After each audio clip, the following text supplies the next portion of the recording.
Well, Julie, the police chief says that the department is feeling the impact of budget cuts that were made last year, and now it's dealing with an increase in violent crime that he calls unacceptable.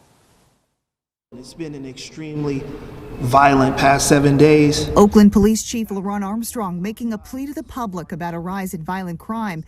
3 people were lost to gun violence on Saturday. He says the number of homicides stands at 41 compared to 13 homicides at the same time last year, a 215% increase. That is completely unacceptable, and it's tragic for a community to have to deal with this level of trauma and pain. He also notes a 101% increase in shootings, a 161% increase in carjackings, and a 50% increase in robberies to date.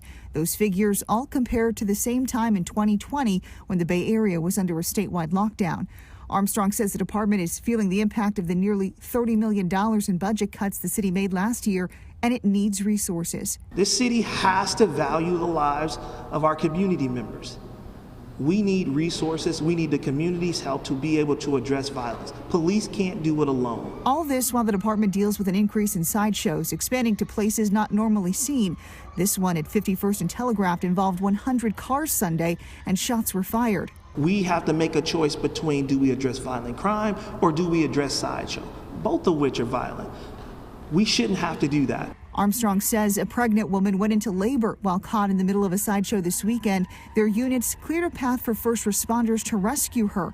He's calling on the city council to reallocate funding back to his department with money the city's received from the federal government.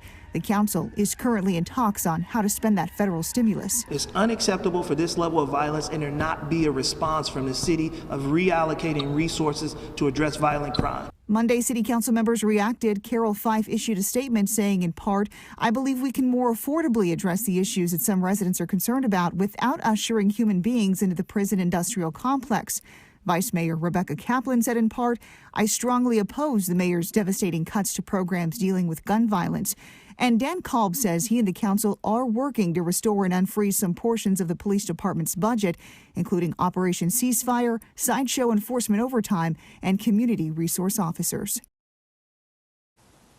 And within the last 20 minutes, we did receive word that the council did in fact make their votes on this. They have decided to unanimously vote to restore $10 million in funding for certain community resource services. Julie? Christina Rendon reporting live for us tonight on the situation in Oakland. Thank you.